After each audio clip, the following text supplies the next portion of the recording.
Bienvenue à cette présentation des titres Forum des As écrits en bas de sa une dans une lettre ouverte au ministre belge en charge de la coopération au développement Lambert Mende réplique à Alexandre Descroix. On change de chapitre avec le potentiel qui écrit en sa une dialogue politique, glissement, transition, le peuple n'en veut pas.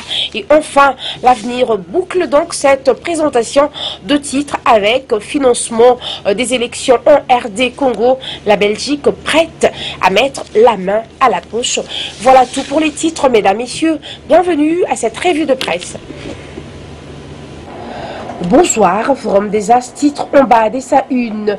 Dans une lettre ouverte au ministre belge en charge de la coopération au développement, Lambert Mende réplique à Alexandre Descroix. Votre discours dans une langue, les néerlandais, que très peu de Congolais maîtrisent, témoigne en effet une méconnaissance du fait que le monde a changé depuis l'indépendance de notre pays en 1960 et que les fictions infantiles des Tintins au Congo sont passablement dépassées comme grille des lectures, des faits et des idées. Certes, l'esprit philanthropique qui vous pousse à prendre la défense des populations congolaises qui seraient victimes des sévices est-il louable, mais j'ai du mal à comprendre pourquoi, au moment même où tous les pays du monde, y compris le vôtre, prennent des mesures conservatoires et envisagent un resserrement des législations contre la cybercriminalité, vous évertuez à dissuader la RDC victime de l'extrémisme violent d'entreprendre cet exercice légitime de vigilance. Lundi 23 février 2015, à l'occasion du dîner annuel du CERIF, Conseil représentatif des institutions juives de finance, le président de la République française, M. François Hollande, a déclaré à ces sujets que les réseaux sociaux font partie de notre monde. Ils doivent faire partie de notre législation. Les propos racistes, xénophobes doivent sortir du champ du droit de la presse pour intégrer le droit pénal. Vous entendra-t-on lors d'une prochaine visite en France adresser de remontrances à ce chef d'État européen qui vient en plus de dépêcher son ministre de l'Intérieur à Silicon Valley pour placer le major américain d'intérêt devant leurs responsabilités en leur exigeant un cahier de charges pour mieux contrôler les applications de réseau. S'interroge le tabloïd de répondre.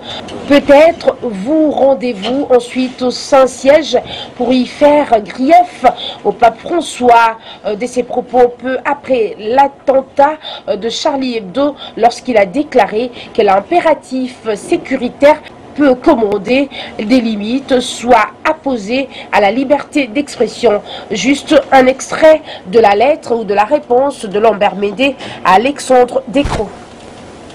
Le potentiel écrit en sa une, dialogue politique, glissement, transition, le peuple n'en veut pas. Le processus électoral ne cesse de triturer le ménage des stratèges de certains états-majors des partis politiques qui ne jurent que par la convocation d'un dialogue politique pour dégager un consensus autour du calendrier électoral. Nenni, dit la population qui voit dans ce projet le spectre d'un glissement du cycle électoral qui conduirait à une nouvelle transition.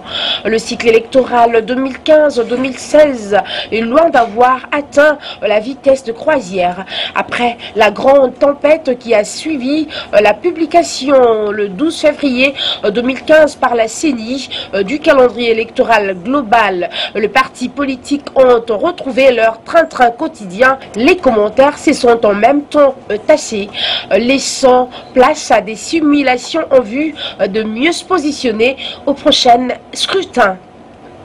Dans une autre colonne, le journal écrit « Le peuple a le dernier mot ». Que dit alors le peuple, s'interroge le tabloïd de répondre. Au mois de janvier 2015, le peuple a clairement montré la voie à suivre.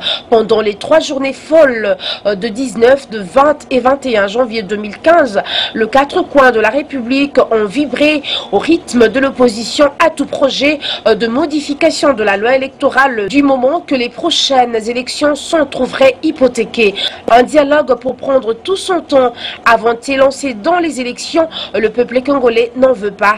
Celui-ci ne s'inscrit pas non plus dans la logique qui veut que les contraintes financières, judiciaires et logistiques puissent entraver le processus électoral. Le souverain primaire tient aux élections, meilleure opportunité lui offerte par la Constitution pour s'exprimer, d'où les dites contraintes ne peuvent être utilisées comme un prétexte pour justifier un quelconque dialogue.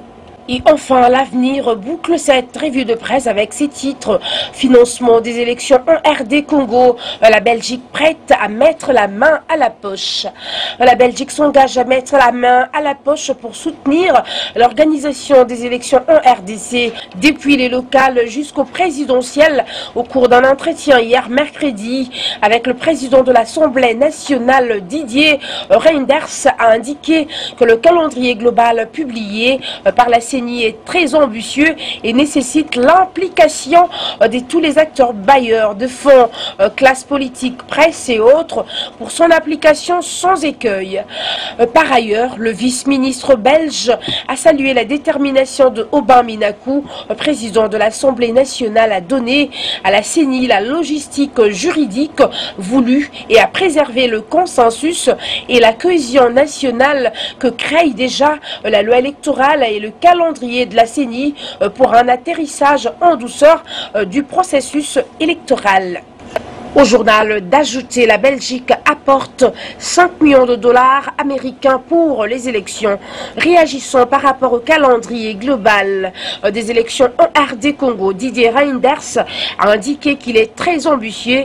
C'est maintenant aux Congolais de voir comment le mettre en œuvre parce que c'est un calendrier proposé par la CENI. Là, il y a un dialogue qui a lieu entre les responsables politiques congolais.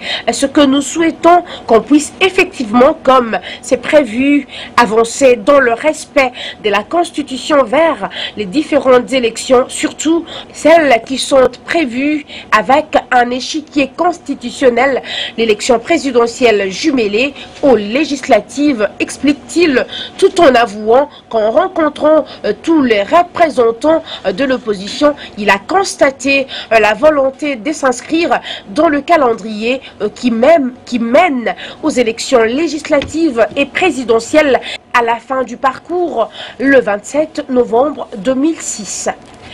C'est donc tout pour cette revue de presse, mesdames, messieurs, bonsoir. C'est par cette note que nous mettons un terme à cette revue de presse, mesdames, messieurs.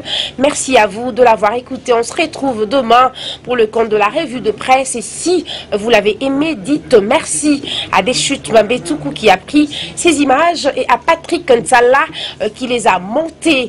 Portez-vous bien en compagnie de congolocolenews.com et merci infiniment de votre visite sur notre site, votre site. Merci.